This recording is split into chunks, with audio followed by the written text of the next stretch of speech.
बिस्मिल्लाहिर्रहमानिर्रहीम। अस्सलाम वालेकुम स्टूडेंट्स डाटा माइनिंग की वीडियो लेक्चर सीरीज के सिलसिले में आज हम जिस टॉपिक के ऊपर बात करने के लिए जा रहे हैं वो एक बार फिर हमने डिसीजन ट्री को ही सिलेक्ट किया है। आज डिसीजन ट्री के सिलसिले में हमारा थर्ड लेक्चर है और आज हम बात करेंगे डिसीजन ट्री के एल्गोरिदम के ऊपर और डिफरेंट इसके एट्रीब्यूट्स जो है हमारे एल्गोरिदम में जो डिफरेंट कंपोनेंट्स हैं उस पर भी बात करेंगे कि उन्हें किस तरह से हम सेलेक्ट करेंगे। तो चलिए आइए टाइम ज़ाया किए बगैर हम इसके एल्गोरिदम पे बात करते हैं। पिछले लेक्चर में थोड़ा सा हमने बात किया था, सबसे पहले डिसीजन ट्री को फर्स्ट ऑफ ऑल जो हमारा फर्स्ट लेक्चर था उसमें हमने डिसीजन ट्री जो है उसे समझने की कोशिश की कि डिसीजन ट्री बेसिकली है क्या और किन किन कामों के लिए इस्तेमाल होता है। सेकंड लेक्चर में स्टूडेंट्स हमने बात की थी डिफरेंट गेट्स के ऊपर इसकी इंप्लीमेंटेशन की, जिस तरह से हमने एंड गेट के ऊपर बात की, और गेट के ऊपर बात की और जोर गेट के ऊपर इसकी इंप्लीमेंटेशन की बात की। तो आज हम बात करने के लिए जा रहे हैं डिसीजन ट्री के एल्गोरिदम पे। तो चलिए आइए हम इसके स्टेप्स पे बात करते हैं कि डिसीजन ट्री के कौन कौन से स्टेप्स हैं। ये हमारा आज थर्ड लेक्चर है डिसीजन ट्री के रिलेटेड। तो इसका एल्गोरिदम क्या कहता है, तो यहाँ पे हम देखते हैं algorithm is known as ID3 algorithm. तो इसे ID3 एल्गोरिदम भी कहा जाता है। डिसीजन ट्री का जो हमारे पास एल्गोरिदम है इसे क्विनलैन ने ID3 एल्गोरिदम के नाम से डिनोट किया है। तो हम इसे ID3 का एल्गोरिदम भी कह सकते हैं। It uses a top down greedy approach. ये टॉप डाउन ग्रीडी अप्रोच जो है उस पर काम करेगा। जिस तरह से हमने देखा है कि फर्स्ट ऑफ ऑल हमारे पास एक नोड होगा, डेफिनेटली उससे हम मजीद जो है वो आउटपुट नोड जो है वो निकालेंगे। फॉर एग्जांपल एक लेवल पे हमने नोड बना लिया, फिर सेकंड लेवल पे, थर्ड लेवल पे। ये हमारे एट्रीब्यूट्स पे डिपेंड करेगा कि हम कितने नोड्स जो है वो बनाना चाह रहे हैं, क्योंकि हमने पिछले लेक्चर में इसका फॉर्मूला देखा था कि अगर हमारे पास नोड्स की तादाद 3 है तो डेफिनेटली हमारे पास एट्रीब्यूट्स की तादाद 3 है तो हमारे पास 7 जो है वो नोड्स बनेंगे। किस तरह से, 2 की पावर n माइनस 1 ये इसका फॉर्मूला है। तो हमारे पास अगर नोड एट्रीब्यूट्स की तादाद 3 है तो 2 की ताकत 3 माइनस 1 इज इक्वल टू क्या बनेगा, 7 बनेगा। तो हमारे पास उतने बन जाएंगे, नोड्स बन जाएंगे। तो ये क्या क्या स्टेप्स है इसके, तो चलिए आइए सबसे पहले हम देखते हैं कि सेलेक्ट द बेस्ट एट्रीब्यूट है। सबसे पहले हम क्या काम करेंगे, हम एक एट्रीब्यूट को सिलेक्ट करेंगे कि जिसकी बेस पे हमने डिसीजन मेकिंग करनी है, जिस पे हमने अपनी एग्जांपल जो ट्रेनिंग एग्जांपल है उसे जिसकी बेस पे हमने इवैल्यूएट करना है, वो हमने एक नोड सेलेक्ट कर लिया। डेफिनेटली वो बेस्ट नोड होगा। ये बेस्ट नोड किस तरह से सिलेक्ट किया जाता है ये हम इसी लेक्चर में इस एल्गोरिदम को देखने के बाद ये देखेंगे कि ये बेस्ट नोड किस बेस पे जो है वो बेसिकली ये इंफॉर्मेशन गेन होती है इसकी किसी भी नोड की कि वो कितनी इंफॉर्मेशन है उसके पास, उसकी बेस पे हम जो है वो उस नोड को सिलेक्ट करेंगे। तो इसके बाद नेक्स्ट जो हमारा स्टेप होगा वो क्या है, assign A as the decision attribute for the node. तो इसे हमने किस लिए सिलेक्ट कर लिया, इसे सबसे पहले हमने बेस्ट नोड को सिलेक्ट किया और उस नोड को जिसे हमने कंटिन्यू करना है, जिसे हमने लेके चलना है, उसे हमने डिसीजन नोड जो है वो कंसीडर कर लिया। जिस तरह से मैंने स्टेप में लिखा हुआ है assign A as the decision attribute for the node. तो इसलिए इसे हमने डिसीजन एट्रीब्यूट के तौर पे चूज कर लिया उस नोड को, जिसे हमने बेस्ट नोड का नाम दिया था, क्योंकि उसी से ही हम आगे कंटिन्यू करेंगे। इसके बाद थर्ड हमारे पास स्टेप क्या है, फॉर ईच वैल्यू ऑफ ए के पास जितनी भी वैल्यूज है, फॉर एग्जाम्पल यहाँ पे हमारे पास 2 वैल्यूज है, एक क्या है ट्रू और दूसरी क्या है false. For each value of A create a new descendant of the node. तो इसका नया डिसेंडेंट बनेगा। डेफिनेटली यहां से एक साइड पे ट्रू निकल रहा है, एक साइड पे फॉल्स निकल रहा है, तो यहां भी क्या बन जाएगा, नए नोड्स बन जाएंगे जो कि उसके डिसेंडेंट नोड होंगे। किस नोड के, डिसीजन नोड के। जो फर्स्ट नोड हमारे पास डिसीजन नोड है, उसके बाद हमने उसके जो है वो डिसेंडेंट नोड्स बना लिए। अब एक साइड पे ट्रू आ गया, दूसरी साइड पे क्या आ गया, फॉल्स आ गया। इसके बाद नेक्स्ट स्टेप हमारे पास क्या है, sort the training example to the appropriate descendant leaf node. तो यहां पे हम इसे कहां तक लेके जाएंगे, डेफिनेटली हम अपने लीफ नोड तक जाएंगे। वहां तक एप्रोप्रिएट क्या मतलब है, एप्रोप्रिएट का मतलब यह है कि वहां तक हम इसे लेके जाएंगे जहां तक हमारा डिजायर्ड आउटपुट हमारे पास आ जाती है, जहां पे हमारे पास अपना डिसीजन आ जाता है, जहां पे हम कंक्लूजन जो है वो ड्राइव कर लेते हैं, वहां तक हम इसे लेके जाएंगे। फॉर एग्जांपल यहां तक आ गए, इसके बाद हो सकता है मजीद इसके हम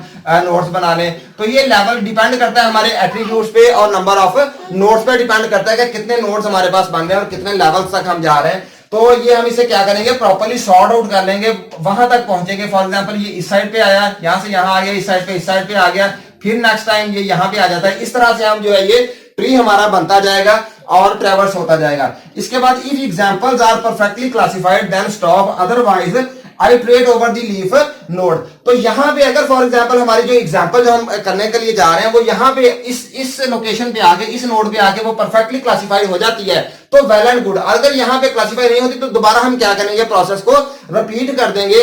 अगर हमारी यहां पे परफेक्टली क्लासिफाई हो जाता, जो हम चाहते हैं, जो हम कंक्लूड करना चाहते हैं, जो हम डिसाइड करना चाहते हैं, वो अगर यहां पे हमारे पास मिल जाता है हमें, तो तो फिर डेफिनेटली हम यहाँ पे स्टॉप कर देंगे। अगर यहाँ पे हमें नहीं मिलता तो डेफिनेटली हम इसको आइट्रेट करेंगे, तब तक आइट्रेट करेंगे जब तक हमारा ये रिक्वायर्ड डिसीजन हमारे पास नहीं आ जाता, हमें डिजायर्ड जो कंक्लूजन जो है वो नहीं मिल जाता। तो ये नंबर ऑफ एट्रीब्यूट्स जो है ये हमारे पास होते हैं। फॉर एग्जांपल हमारे पास 3 एट्रीब्यूट थे पिछले एग्जांपल में हमने देखा, तो हम उसे क्या कर सकते हैं, काउंट कर सकते हैं, नंबर ऑफ नोड्स उससे काउंट कर सकते हैं। किस तरह से हमारे पास फार्मूला था 2 की पावर n-1, तो 2 की पावर 3 हमारे पास अगर नोड 3 है तो 2 की पावर 3-1 इज इक्वल टू क्या आ गया, 7 आ गया। तो इस तरह से ये डिसीजन ट्री जो है ये बनती है और इसे हम ट्रैवर्स भी कर सकते हैं। तो अब स्टूडेंट्स हम बात करते हैं इंफॉर्मेशन गेन के ऊपर कि जिस तरह से हम कोई नोड सेलेक्ट करते थे किसी ट्री के अंदर से, उस नोड को हमने डिसीजन नोड जो है उसका नाम दिया और उसे हमने कंटिन्यू किया उसी नोड को, और जितना जो भी एग्जांपल हमने करनी थी उस नोड के ऊपर जो है वो परफॉर्म की।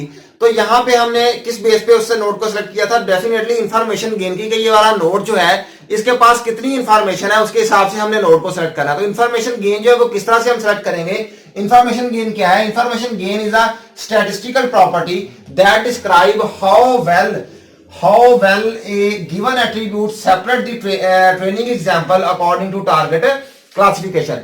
तो जो हम क्लासिफाई करने के लिए जा रहे हैं उसे कितना बेहतर जो है कोई भी नोड जो है वो क्लासिफाई कर सकता है, जिसकी मैंने अब यहां पे एक एग्जांपल लिखी है, मैं भी आपको समझा देता हूं कि भाई कोई भी नोड उसकी इंफॉर्मेशन गेन जो है वो क्या है कि वो कितना अच्छा क्लासिफाई करता है चीजों को। जिस तरह से क्लासिफिकेशन मैंने यहां पे की हुई है, ये देखें, ये कुछ साइन जो है वो प्लस के हैं, कुछ माइनस के हैं, यहां पे भी कुछ प्लस के हैं, कुछ माइनस के हैं। तो अगर फॉर एग्जांपल मेरे पास एक ट्री है, वो हाई इंफॉर्मेशन गेन है उसकी, वो ज्यादा बेहतर क्लासिफाई कर सकती है, तो मैंने उसे इस तरह से लेना है। ये देखें यहां पे मेरे पास ये कौन सा है, हाई इंफॉर्मेशन गेन। ये जो मेरे पास एक नोड है ये हाई इंफॉर्मेशन गेन है, तो इसमें कुछ साइन प्लस के कुछ माइनस के हैं, तो इसने क्लासिफाई किया है। यहां पे इसने प्लस वाले सारे के सारे साइन जो है वो क्लासिफाई कर दिए, यहां पे इसने कौन से कर दिए हैं, माइनस वाले क्लासिफाई कर दिए हैं। तो डेफिनेटली बीच में कुछ थोड़ा बहुत जो है वो यहां पे मेरे पास ना इंप्योरिटी तो होगी, लेकिन इंप्योरिटी का होने के बावजूद भी आप देखें कि इसने ज्यादातर जो प्लस वाले साइन है उसे उसने लेफ्ट साइड पे ले लिया, एक साइड पे क्लासिफाई कर दिया,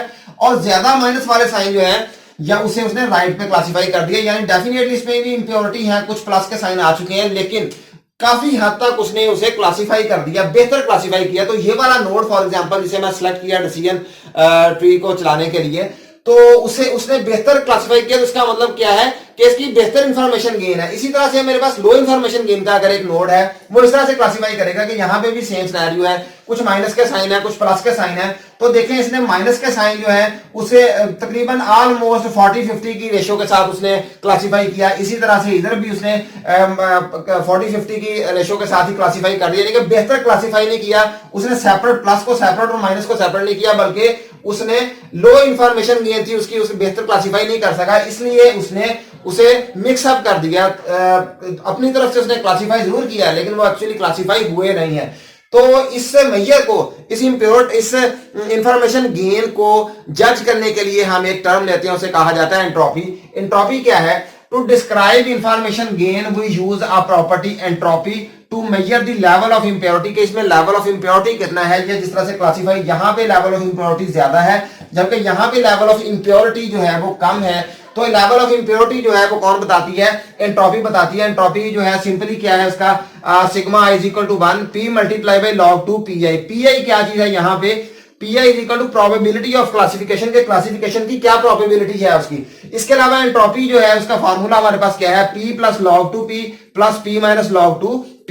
अब ये वाला हम सिंपली अगर इंफॉर्मेशन गेन, ये एंट्रोपी का फार्मूला है हमारे पास, और अगर हम इंफॉर्मेशन गेन लेना चाहते हैं, इंफॉर्मेशन गेन किस तरह से हम लेंगे? सिंपली क्या करेंगे? Information gain is equal to entropy of parent minus average entropy of children. ये हम फार्मूला जब लगा देंगे तो हमारे पास इंफॉर्मेशन गेन आ जाएगी। तो उस नोड की इंफॉर्मेशन गेन अगर हम किसी की भी हासिल करना चाहते हैं तो इस फार्मूले के जरिए से हम निकाल सकते हैं। पहले हम उसकी एंट्रोपी निकालेंगे, एंट्रोपी निकालने के बाद उस नोड की इंफॉर्मेशन गेन किस तरह से निकालेंगे? Entropy of parent minus average entropy of children. तो इस तरह से स्टूडेंट्स हम डिसीजन ट्री को मैनेज करेंगे और डिसीजन ट्री के साथ डील करेंगे। तो स्टूडेंट्स उम्मीद करता हूं आपने डिसीजन ट्री के तीनों लेक्चर्स को अच्छी तरह से सुना होगा, समझा होगा और अंडरस्टैंड कर लिया होगा। इंशाल्लाह ताला नेक्स्ट लेक्चर में डाटा माइनिंग के किसी नए टॉपिक के साथ हाजिर होंगे। तब तक के लिए अल्लाह हाफिज।